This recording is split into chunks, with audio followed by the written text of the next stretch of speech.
Welcome to the Salmon Runs YouTube. Enjoy the video. You're starting the reset now. First, swap to a fresh battery so transmission is reliable and confirm the remote matches the gate model. Once done, find the receiver's Learn or Program button. It's usually inside the gate motor housing, then open the housing safely. Make sure to stand close, about 1-2 meters, and keep metal tools clear. Press the receiver's button briefly to observe the LED pattern. This tells you the unit accepted your presence and is ready for the next step. Now you'll erase and reprogram the remote.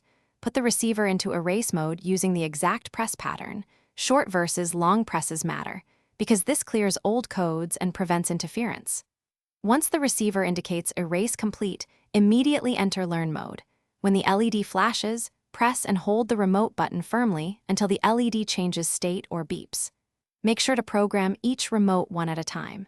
If you have a helper, have them press while you watch the receiver to speed things up and reduce errors. Finish by testing the remote.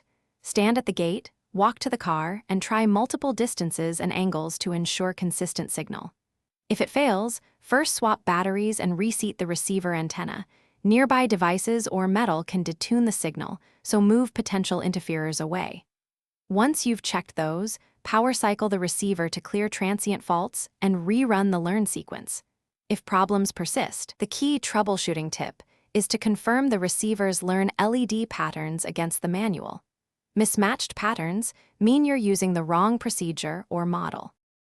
Thanks for watching. Consider subscribing if we helped you.